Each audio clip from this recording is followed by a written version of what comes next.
pagkamalay si Ivana ay agad siyang nakiramdam. Mabilis namang bumalik sa isip niyang huling pangyayari bago umikot ang lahat sa kanya at magdilim ang kanyang paligid. Nasaan siya? Saan siya dinala ng taxi driver na nanlinlang sa kanya?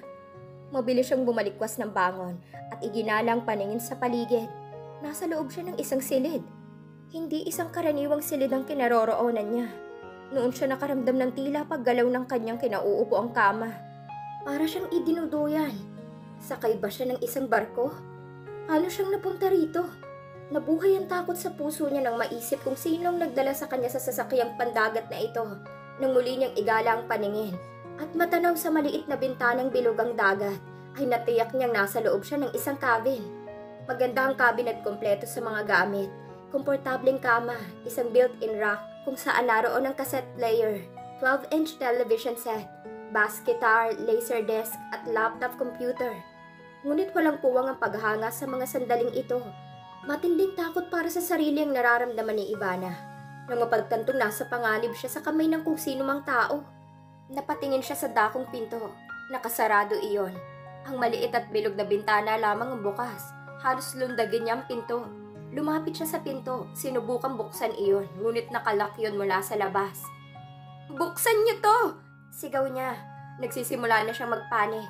Wala siyang nakuhang sagot. Imposible namang wala siyang kasama sa sasakyang ito. "Buksan niyo, sabi to eh." "Let me out of here!" Ulit niya sa mas malakas na tinig. "Oh Lord, Mommy, Daddy, Sander," sabi niya habang nakasubsob ang muka sa dahon ng pinto na parang gustong panawan na ng pag-asa.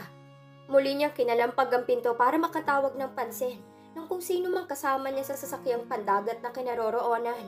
Pero hanggang sa mapagod lang siya ay walang nagbubukas. Nanlulumong na paupo siya sa gilid ng kama. Magkadaop ang palad na nanlalamig sa takot. Gusto niyang maiyak. Maya-maya ay nakarinig siya ng mga yabag. Nabuhayan siya ng loob. Tumayo at nag-abang sa gilid ng pinto. Naging malikot ang kanyang mga mata. Naghagilap siya ng maaaring gamiting sandata oras na may gawing masama sa kanya ang sino mang papasok sa pinto. Ang gitarang nakasabit sa dingding ang nahagilap ng paningin niya. Kinuha niya yun saka bumalik sa may pinto. Tama-tama namang bumukas iyon. Nang makita niyang ang taxi driver nga ang papasok, tinipon niya ang lahat ng lakas at umakmang ihahampas dito ang gitara. Ngunit nakailag ang lalaki. Sa halip ay hinuli nito ang dalawang braso niya. "Balak mo ba akong saktan?" Napatda si Ivana, lalo na mapagmasdan ang kaharap na lalaki. Kailangan pa niya itong tingalain dahil nagmukha siyang pandak sa harap nito. Pakiramdam ni Ivana ay saglit na huminto ang pagpintig ng puso niya. Noon lamang niya napagmasdan ang lalaki. Matangkad ito, perpekto ang tindig. Gwapo, makapal ang buhok na parang ginulo ng hangin. Prominente ang anyo, may aura ng kapangyarihang taglay at tatag ng karakter. Hindi ganitong inaasahan niyang itsura ng kanyang kidnapper. Nang muling maramdaman ang pintig ng sariling puso ay bigla naman yung bumilis. Hindi na sa takot kundi dahil sa paghangang bigla ang lumukop sa puso niya. Alam niyang sintonadong damdamin yun sa mga sandaling yon. Dahil nasa panganib siya sa kamay ng isang taong hindi niya alam kung ano ang talagang motibo sa pagkuha sa kanya. Ngunit walang normal na babaeng hindi mababatubalanin sa lalaking kaharap. Ito nga bang taxi driver na kumuha sa kanya? "Sino ka? Bakit dinala mo ako rito? Anong kailangan mo sa akin?" Isa-isa lang ang tanong. Ang mayabang na nakaangat na mukha ay bahagyang nakakiling. "Let me answer the first question. I'm Juancho de la Serna." Hinagot nito ng tingin ng kanyang kabuuan. "You look scared, Ivana. But you have nothing to be scared of. Nasa kamay ka ng isang mabuting tao." "Mabuting tao? You call yourself mabuting tao? Kinuha mo ako't dinala rito. Kinulong mo sa cabin na to samantalang hindi naman kita kilala." "Hindi ko gustong ikulong ka. Nag-aalala lang akong baka kapag nakatulog ako, kumuha ka ng life jacket at tumalon ka na lang." "Nasaan ako?" "Sakay ka ng De La Serna, ang prized possession ko." "Welcome aboard, Miss Gomez." Noon lamang lumitaw ang isang ngiti sa mga labi ng lalaki. "Ano ba talagang kailangan mo sa akin? Bakit mo ako dinala rito?" "Malalaman mo rin later. At for the meantime, kumain ka muna. Alam kong nagugutom ka na. Gusto mo bang dalhin ko ang pagkain mo rito?" Hindi sumagot ang dalaga. Sakay ka ng aking private yacht. And you're my guest aboard. Natural lang na estimahin kita. San mo ako dadalhin? Huwag kang mainip, darating din tayo roon. Sagutin mo ang tanong ko, bakit dinala mo ako rito? Pasensya ka na, Miss Gomez. I don't mean any harm, pero kailangan kong gawin ito dahil ikaw na lang ang natitirang solusyon sa problema ko. Kumunot ang noo ni Ivana. Bakit mo ako kilala? At anong problema ang tinutukoy mo? Tumalikod si Juancho at akmang lalabas na muli ng cabin. Wait, Mr. De La Serna, hindi mo pa sinasagot ang tanong ko. Ano ba talaga to? Kidnap for ransom? Hindi kami mayaman. Walang maibibigay na milyon ng parents ko sa'yo. Pero kayang-kaya kang tubusin ng fiancé mo. Napigilan na naman si Ivana. Kilala mo rin si Sander Diaz? Ang isa sa mga anak at heredero ng milyonaryong si Don Facundo Diaz sa isa sa kanyang mga babae. Pero dahil siyang nag-iisang lalaki at makapagkakalat ng lahi ng Diaz rito sa Pilipinas, ay sa kanya napuntang pinakamalaking bahagi ng iniwang kayamanan ng Don, pati na ang pinakamataas na posisyon sa Diaz Group of Companies. Napamaang sa pagtataka si Ivana. Bakit maraming alam ang Juancho de la Serna na ito tungkol kay Sander? Pero kahit alam kong milyonaryong fiancé mo, hindi kita balak ipatubo sa kanya.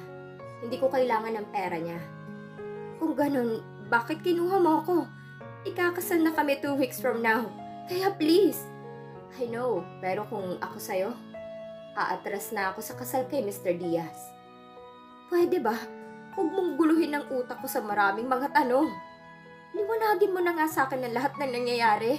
Naglalaban ang pangamba para sa sariling kaligtasan, ang iritasyon sa kausap, at ang hindi malabanang paghanga sa puso ni Ivana para sa kaharap.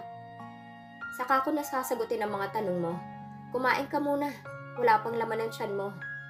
Pagkasabi niyon ay tuluyan na tumalikod ang binata. Ngunit hinabol ito ni Ivana. Please, ibalik mo na ako sa pamilya ko. Baka nag-aalala na sila sa akin. Hindi ako magsusumbong sa authorities, pangako. Huminto ang binata. Nilingon ng dalaga. Ibabalik kita, bakit hindi? Pero yun ay kung ibibigay ng nobyo mong hinihingi ko. Naguguluhang tinitigan ng dalaga ang mukha ng lalaki. You mean, kaya ako nandito ay dahil ginagamit mo akong pang-blackmail kay Sander? Tumango si Juancho. Hindi ko naiintindihan ang lahat, Mr. De La Serna. Ano bang hinihingi mo kay Sander at kailangan mo pang gawin ito para lang gipitin siya? Bakit kailangan idamay mo ko? Mabuti pa'y halika na sa dining room. Lalamig ang pagkain. Sabi nito, saka muling tumalikod at lumapit sa isang pintong natatabingan ng kortina. Wala sa loob na napasunod na rin si Ivana sa lalaki. Nakahandaan na nga roon ang masarap na pagkain. Umuusok at kumakalat pa ang amoy ng sinigang na baboy sa maliit na kusina. Be my guest. Pagpasensyahan mo na lang ang luto ko. Sinadya ko talagang hindi magdala ng crew kaya wala tayong cook. Pero sa palagay ko naman ay matatanggap ng tiyan mo ang kaya kong lutuin. Hindi pagkain ang kailangan ko, Mr. De La Serna. Kailangan ko na sagot sa mga tanong ko. Galit na ang pagsasalita ni Ivana. Okay, sasagutin ko ang mga tanong mo. Mukhang wala kang alam. It seems to me na hindi mo pa kilala ang tunay na pagkatao ng boyfriend mo. Kumuha ito ng maiinom sa maliit na refrigerator. Saka muling humarap sa mesa at kay Ivana. May kailangan ako kay Sander Diaz. Pero nagmamatigas siya at mukhang wala siyang balak ibigay sa akin ang hinihiling ko. Actually, nadamay ka lang. Dahil si Sander ang may dapat panagutan sa amin. Ikaw ang mahal niya kaya kinuha kita. Siguro naman haharap na siya sa akin at makikipagtuos. Dahil ikaw ang nasa panganib. Hindi ko maintindihan ang sinasabi mo, Mr. De La Serna. Ibabalik kita kay Sander. Ibig sabihin ay matutuloy ang kasal niyo. Pero yun ay kung ibabalik niya rin sa akin ang pamangkin ko. Lalong natigilan si Ivana. Pamangkin? Sinong pamangkin? Sa palagay ko'y alam mo na ang tungkol sa pagkakaroon niya ng anak, Miss Gomez. Kinutuban si Ivana. Si Miguel bang tinutukoy ni Juancho? Ang pagiging speechless niya at ang sandaling pagkahulog sa malalim na pag-iisip ay tinanggap ni Juancho bilang pag-amin na may nalalaman siya tungkol sa sinasabi nitong pamangkin nito. Ang anak ni Sander ay ang pamangkin ko. Ilang saglit na napatunganga si Ivana kay Juancho. Natutok sa mga mata ng binata ang kanyang pansin. May contact lens ba ito? O likas lang magandang nangingislap na pares ng mga matang yon? Ano ba itong nangyayari sa kanya? Bakit nagkakaroon pa ng puwang ang paghahanga niya para sa lalaking ito? Paano mong naging pamangkin si Miguel? Tanong niya kay Juancho. Ang ina ng bata ay ang younger sister kong si Amanda. Biglang may naalala si Ivana. Ito sigurong lalaking 2 ulit nang tumatawag kay Sander. Ikaw ang misteryosong lalaking tumatawag kay Sander? Oo, ilang beses ko siyang tinangkang kausapin, pero iniwasan niya ako. At sa tingin ko'y malabong ibigay niya sa akin ang karapatan sa bata. Bakit gusto mong kunin ang anak ni Sander? Ninakaw at inilayo ni Sander ang bata para sa pansarili niyang interes. Iimbagang napatuloy ni Juancho. Ginamit lang ni Sander ang kapatid ko para magkaanak. I doubt kung talagang minahal niya si Amanda o ang kahit na sinong babaeng pinunlaan niya ng anak. Wala namang ibang mahalaga sa kanya, kundi ang anak na lalaki na kailangan niya para mapasa kanyang mamanahin.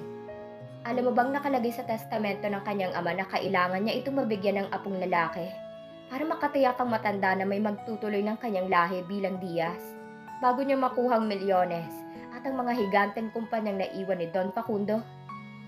Tigagal si Ivana sa narinig. Totoo bang sinasabi ng lalaking ito? Ito ba na hindi niya lubos na kilala ang dapat niyang paniwalaan? O ang lalaking malapit na niyang pakasalan? Pero bakit may feeling siyang nagsasabi ito ng katotohanan? Dahil ba convincing ang itsura nito? Paano kung niloloko niya lang ako? Kung strategy niya lamang ito para mahuli ang kalooban ko? Ang sabi sa akin ni Sander ay nawala sa panganganak ang ina ng anak niya. Kaya nasa poder niyang bata. Pahayag niya sa kagustuhang idepensa si Sander sa harap ng kanyang kausap. Of course, hindi niya aaminin sa'yo ang totoo. But the truth is, niligawan niya at pinaasa ang kapatid ko, who was so young and vulnerable at madaling mapaniwala. Nang magbuntis si Amanda, ay hindi na niya ito pinakawalan. Pero ayon na rin sa diary ni Amanda, huli na para ma-realize niyang hindi totoong minahal siya ni Sander dahil anak lang ang kailangan nito. Humiling-iling si Ivana bilang tanda ng disbelief. Ayaw mong maniwala? Ang totoo ay isa lang ang nasa isip ni Sander ng paibigin ng kapatid ko, ang magkaroon ng anak na lalaki. Alam mo bang bukod kay Amanda, marami pa siyang ibang babaeng binalak anakan. Ngunit nabigo siyang magkaroon ng anak sa lalaki mula sa iba pang naging nobya niya. May girlfriend siyang naging wise at hindi pumayag na magbuntis. Ang kauna-unahang babaeng pinundaan niya ng anak ay babae naman ang naging anak. Pero sino man sa mga babaeng yun ay wala siyang sineryoso. Malungkot na patuloy ni Juancho. My fourth sister. Malas siya at unang nakapagbigay ng anak na lalaki sa mukhang perang si Sander. I don't believe you. Maagap na salag ni Ivana na napaahon sa kinauupuan. Hindi si Sander Diaz na kilala ko ang sinasabi mo. Hindi ako pwedeng magkamali. Umuupa ako ng mahusay na taong mag-iimbestiga ng mga bagay na gusto kong malaman tungkol sa pagkatao ng beloved boyfriend mo. Huwag mong hayaang isipin kung magpapakasal ka sa isang taong hindi mo lubos na kilala. Gusto ko siya, Mr. De La Serna. No, you don't, Miss Gomez. O baka naman mukha siyang inosente kapag ikaw ang kaharap. Sarkastikong pahayag ni Juancho. Hindi na nakaimik ang dalaga. Ang kalahati lang ng pagkatao ni Sander Diaz ang kilala mo, Miss Gomez. Namatay ang kapatid ko last year. Naglayas siya dahil naging rebelde. Sinilaw ni Sander sa kung ano-anong regalo. Napaniwala ng mabulaklak niyang salita. Pinangakuan ng kung ano-ano. Kaya't nakumbinsin niyang sumama sa kanya.